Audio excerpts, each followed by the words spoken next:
In this video I will tell you everything about all the camera equipment I have. It is a lot of stuff, it is more than what you only see here, so I will try to make it as fast and precise as possible. Let's start. I bought my first Canon DSLR camera, or in general my first DSLR camera, in December 2012, which was the Canon 600D. At that point the 650D also was already released, but it costs more and I just didn't see any need for it, so I got the 600D at that time.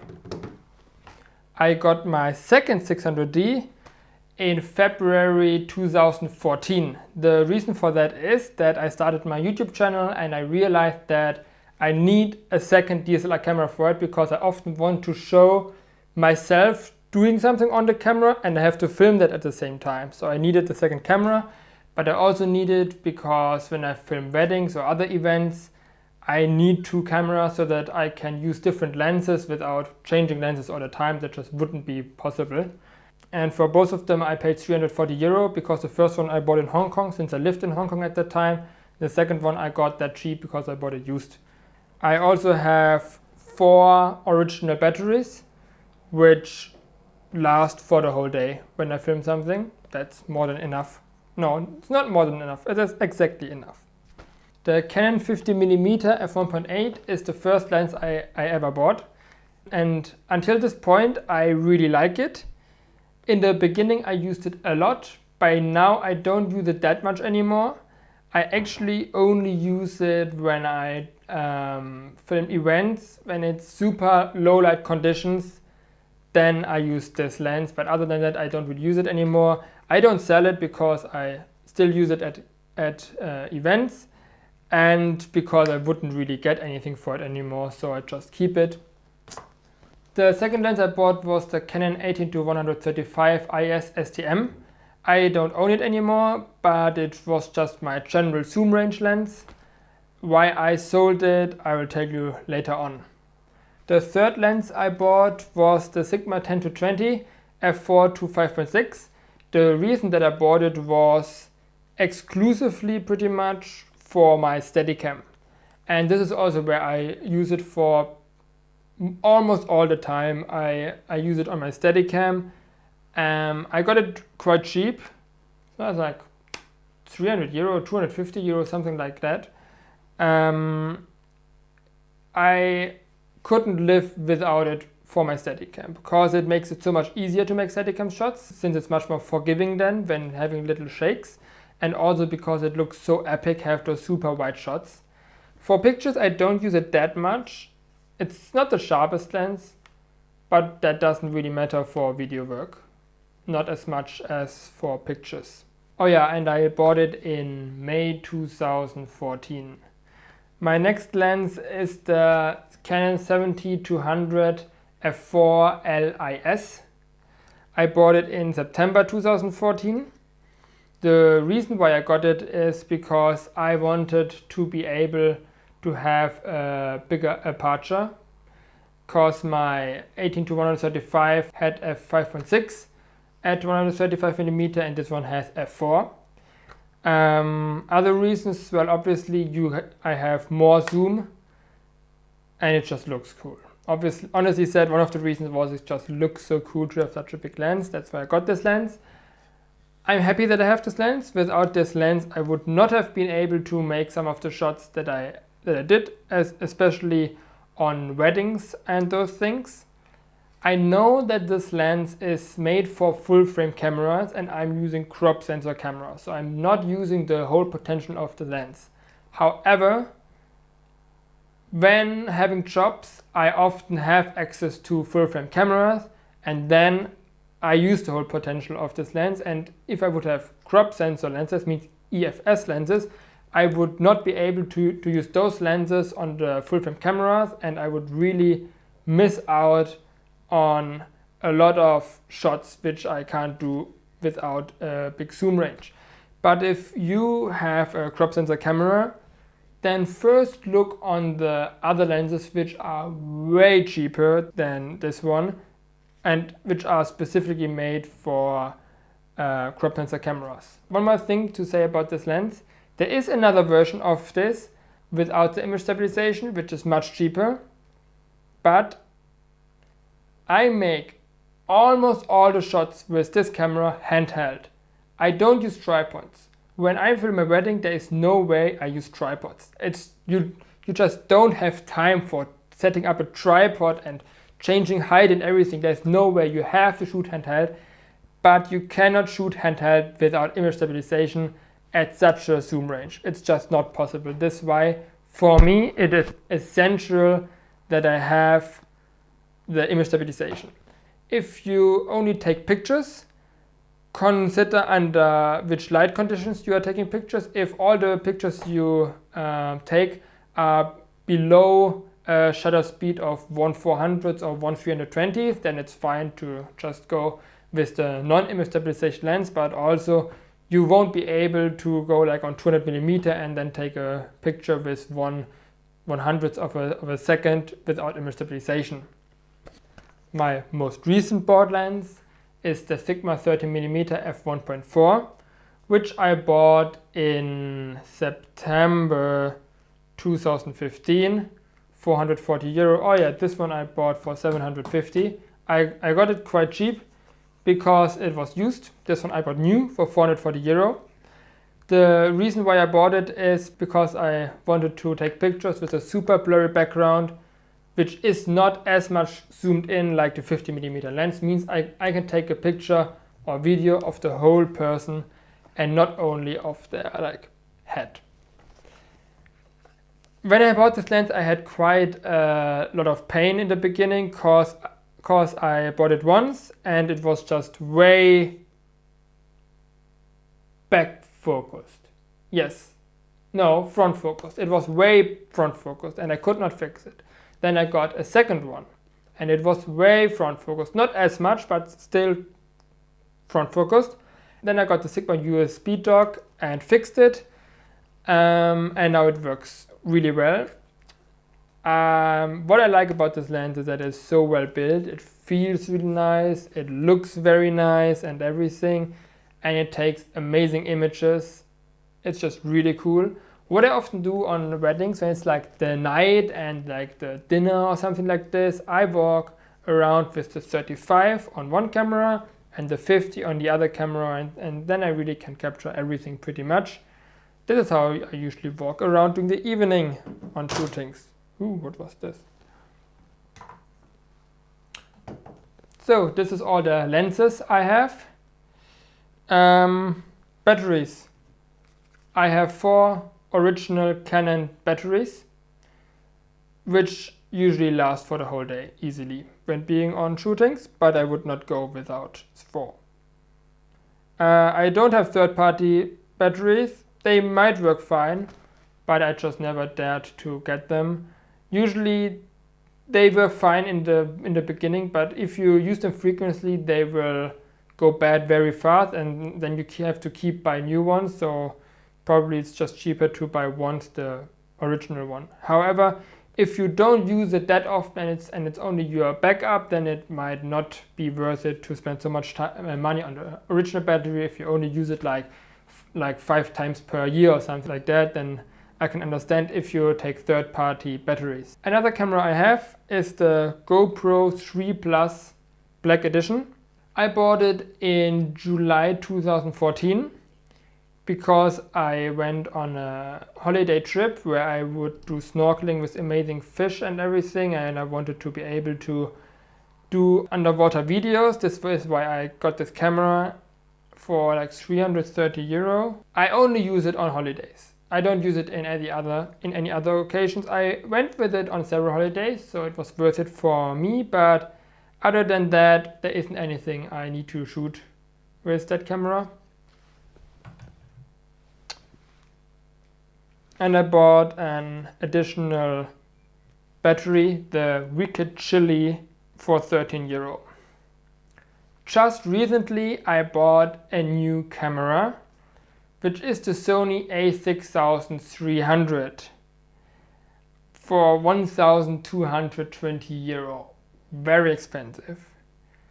It takes amazing 4K videos, which you see right now. I actually recorded in 4K and then probably I will downsample it to Full HD because that's enough.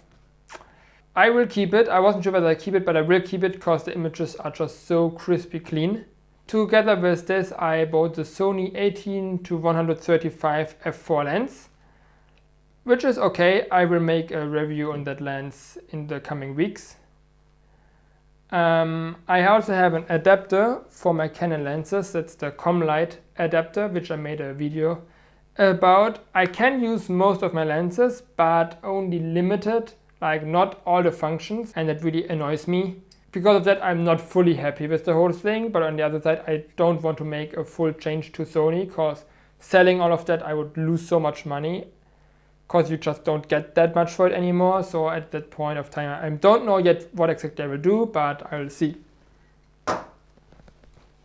SD cards, I have three 32 gigabyte SD cards. One is a mini SD card, which I specifically use on the GoPro, but I also have an adapter with which I can use it on any of my other cameras. One of the SD cards has this little 3 on it, and this means it's very fast, and only if it has this number 3 on it, I can use it for 4K video on the Sony camera. The other 2 SD cards are slower, but they're definitely fast enough for Full HD recording. Just make sure not to get like a very slow one, because then your recording will stop frequently. I bought the Tiffen variable ND filter sometime in 2013, probably something like May, I think. I bought it because I learned on the internet your shutter speed has to be 1/50th of a second, but I still wanted to be able to shoot with a wide open aperture, and I didn't want to use like f16 all the time. That's why I got this Tiffen variable ND filter. Now, honestly said, by now, years later, I'm not that picky anymore, so it depends. If I'm on a rush and I have to do run and gun shooting, I don't care. I just go shutter speed 1/500th. I don't care. If I have a lot of time, I do use it still to adjust the shutter speed to how I want the shutter speed to be. I bought it in 77 millimeters because I assumed I won't buy lenses that are bigger than 77 millimeter, and I bought those step up rings which go from different diagonals to 77 millimeters, so I can use the filter on any of my lenses. I got the Hoya circular polarizer slim version in December 2013 because I wanted to be able to get a nice blue sky and no reflections on the leaves and those things, and it was definitely worth it. Depending on the light conditions, you get much nicer images than without polarizer, but you always have to turn this little thing to the right angle, so it's not like run and gun also. You have to spend a bit of time in it every time to adjust it properly. It's also 77 millimeter. I bought my first tripod in May 2013 for 20 euro, and I still own it. And I still use it. It is a cheap one, it is not a good one, but it is light and it works. I can't do pans and tilts very well, but that doesn't matter too much. In December 2013, I bought the Manfrotto 055 XP ROB and the Manfrotto MVH 500 AH together for 260 euro, and it is an essential tool for all I do when I use a tripod, because it has such a smooth motion, it has such a good build quality, and I'm just really happy with it, and I'm sure I will use it for many more years. In October 2013, I bought my Steadicam. It is the GEX Steadycam, but other cameras like Tarion or Opteka make the same Steadicam just with their name on it. It is a cheap Steadicam, but it's fine. All the Steadicam shots you see on my channel are done with the Steadicam, and I could not live without my Steadicam. I just get unique shots with a Steadicam which most videographers cannot take because they don't have a Steadicam. So it's definitely worth getting one and doing the training, and in my opinion a cheap one is totally fine. I bought the SOCOM shoulder rig and follow focus in January 2014 for 340 euro, and this is one of the few products where I would say it maybe was not really worth getting. Probably the only one where I would say that. I used it for several things and it was helpful, but not really necessary, and I don't use it anymore at all actually. I actually wanted to sell it already since a year, but so far I was always too lazy to put it on the internet somewhere, so I still have it. So if one preferably German person wants it, I sell it for a good price. They are helpful, as I said, but yeah, for the kinds of shots I make, I don't really need it. You can have tripods, Steadicams, shoulder rigs, everything, but the coolest systems don't help you if they are not compatible to each other. Means if you have to change base plates all the time to go from one to the next. Because I promise you, if this is the case, some of your items you will not use because it's too much work to change the base plate and it takes too much time. This is why I bought the quick release system 577 from Manfrotto with the base plate 501 PL twice, because they are compatible with the MVH 500 AH, which is my fluid head, and the 500 PL is the base plate called, so I can exchange between my different tools all the time without changing base plates, and that's just necessary. They cost like 45 euro each, which is like a crazy price for this little piece of metal, but that's how it is, and it's necessary for me. In February 2013, I bought a shoulder strap because I just hate those things which you put around your neck, the ones you get with the camera. I can't stand them. And those shoulder straps are amazing. They are amazing because it makes it so much convenient. You don't feel your camera anymore when it's hanging there. Get one. Mine costs only 20 euro, which because it's a no-name one. There is one from a camera called Snipe or something like this, which costs 50, 60, 70 euro. I don't see any need for it. I'm totally fine with the one I have. The company Neopine sent me a waist strap in August 2015 for free, so I review it on my channel, what I did. And I use it especially when I have a job. Like when I have a video job, then I use them. Other than that, not that much. But it works quite well to use the waist strap and the shoulder strap at the same time. So it's quite useful to have as well for me. When I bought the GoPro, I also bought the SP POV Pole 19-inch because there would be no way to do underwater videos and holding my camera like this. I would definitely lose it, or my finger would be in the picture and everything. So I needed this pole. And I also find it very useful for taking selfie videos or pictures. Definitely good. It only cost me, how much? 30 euro. It cost me 30 euro, but it works very well.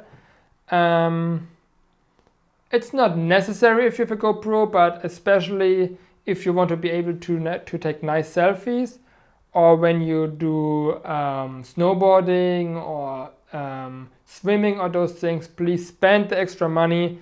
Put the strap around your waist, however you call this thing here, arm, and then it's safe. And not like hold it like this and try not to lose it.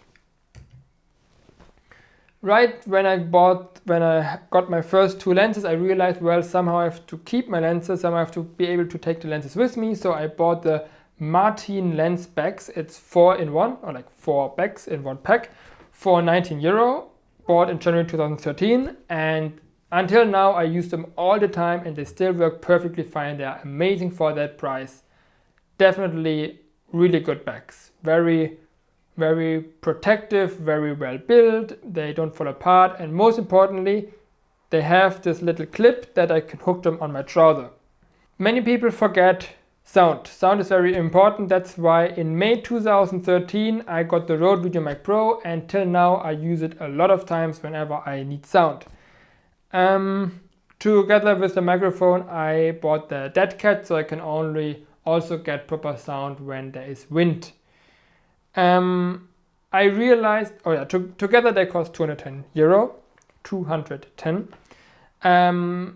After some time I realized when I'm a bit further away from the person talking the sound is not very good anymore, even though it is a shotgun microphone.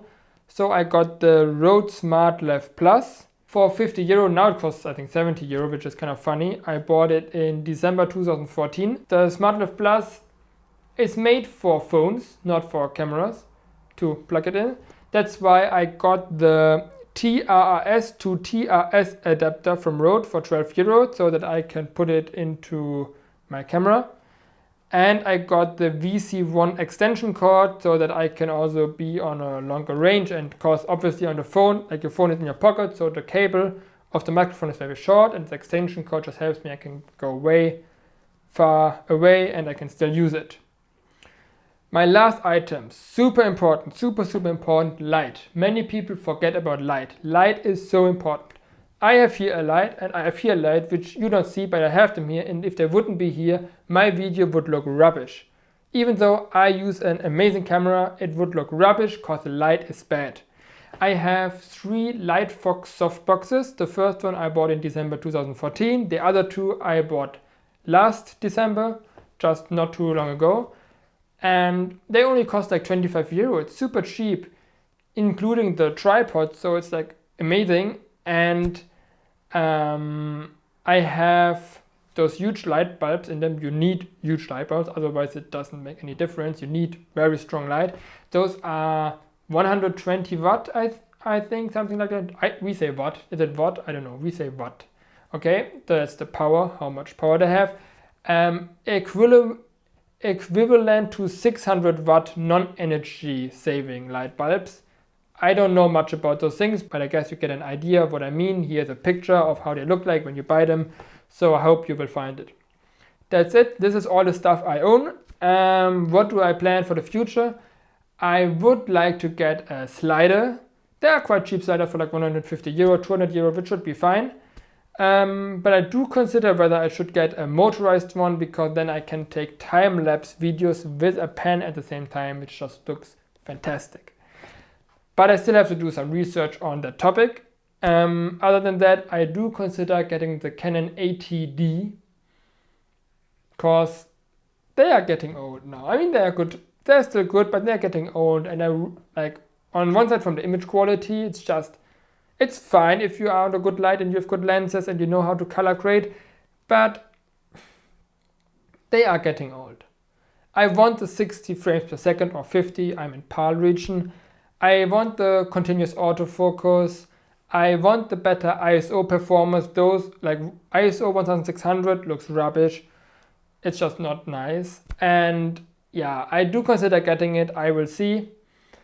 But there's a good chance that I will. I hope this video was helpful for you. And if you have any further questions about any of my gear, just ask me and I will be happy to help you if I can. See you next time.